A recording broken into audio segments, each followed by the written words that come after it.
চললাম ভাই। কেন, আর একটু খেয়ে যা। না বল, বাড়াতে অনেক মাল ডালা হয়ে গেছে, একটু বেশি লোড হয়ে গেলে বাড়া নেতিয়ে যাবে। চুপ গুড মর্নিং, চুপ। চল পানু, আজ আমি তোর বাড়িতে গিয়ে শোবো।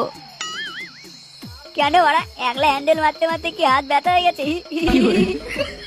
কানকি ছেলে, তোর মুখে বাড়া ঢুকে এমন ফায়ার করবো, সেদিন তোর মুখে গান মেরে দেবো। বাড়া, তোরা ঝগড়া থামা ভাই। দিনের বেলাতে ঝগড়া করিস ঠিক আছে, রাত্রের বেলাতেও বাড়া তোদের ঝগড়া। কি ভুল বললাম বাড়া? চুপ চুদির ভাই, চুপ। আর একটাও কথা নয় বাড়া। নন্টে, চল ভাই চল, আমার বাড়ি চল।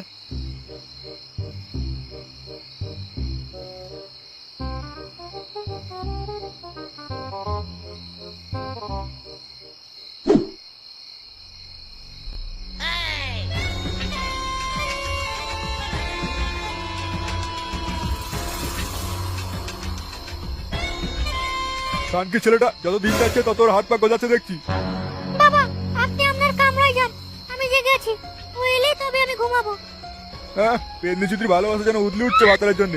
এই খানকির জন্য ওই গুড মাইন্ডটা এত বার বেড়েছে। কি হলো বাবা, আপনি এত কি ভাবছেন? না মা, কিছু না। ঠিক আছে, তুমি শুয়ে পড়ো, আমি ওকে খুঁজে নিয়ে আসছি। পারলে ওকে মেরে নয়, গাড়ি তেল মাখিয়ে নিয়ে আসবো, কেমন? আমার ভাতার বলে কথা।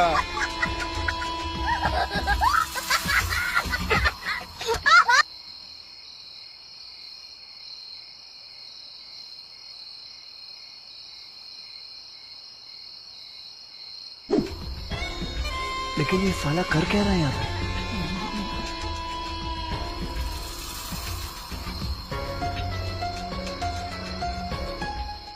আসো খেলবো, খেলা হবে, খেলা হবে।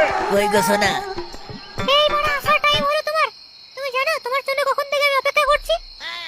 আর একটু দেরি হলেই দরজা বন্ধ করে নিজের হাত দিয়ে কাজ চালিয়ে নিতাম। আর হাত ব্যবহার করতে হবে না সোনা, এই তো আমি এসে গেছি। এসো কাছে এসো। रहा नहीं जाता, तड़प ही ऐसी है ना।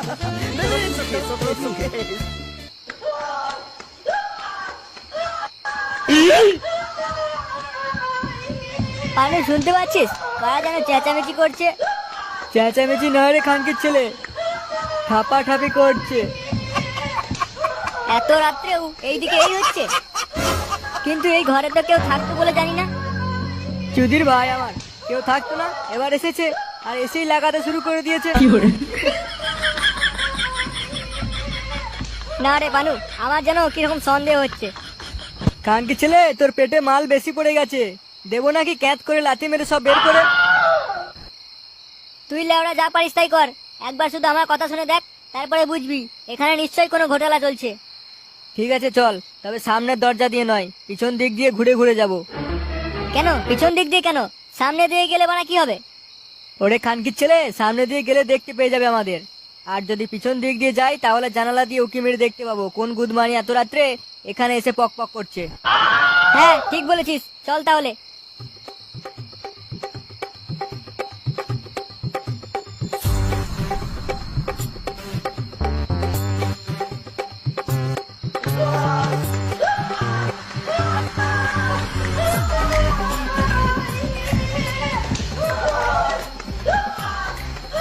কি বাড়া, এটা কি হচ্ছে?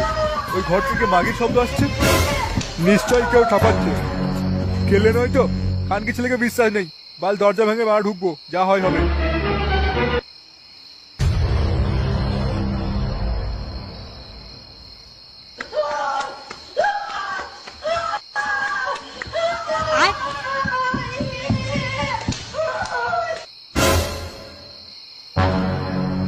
এ কি বিষ্টু, রাত দুপুর এখানে এসে পক পক করছিস?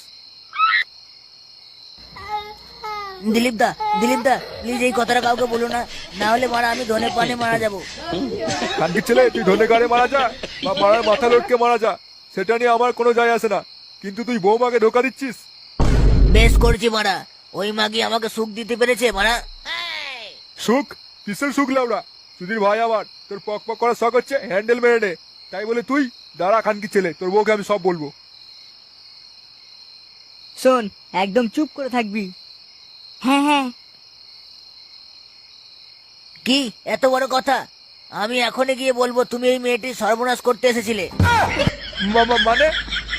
বলবো তুমি এই মেয়েটিকে জোর করেছিলে পক করার জন্য, আর আমি চিৎকার শুনে ঠিক সময় এসে পড়ি, না হলে সব শেষ করে দিতে তুমি।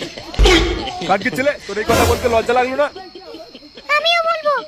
চুপ মাগি। চুপ মাগি, তোদের ভাই আমার নিশ্চয়ই ধরে নিতে যাবি, আমি তোর 12টা বাজিয়ে ছাড়বো। তবে রে মাগি।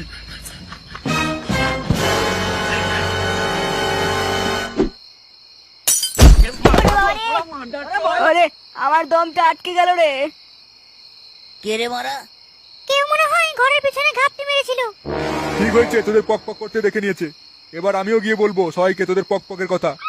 তবে রে খানকির ছেলে, শোনা চলো গুদবানি গাঁডের কাপড় খুলে কেলাই। চুদির ভাইয়ের জন্য তোমার কুটকুটটাও কমলো না, আর আমার শখও মিটলো না। তোরা মারবি আমাকে? আয় না আয়, তোর গাড়ে গিট বেঁধে দেবো, আর ওই মাগির গাড়ে পুই মেটুলি ছিঁড়ে নেবো। মার গুদমানিকে, মার গুড মর্নিং। গুদমানি গাঁড় পামাইছে খুব, মার গুদমানিকে।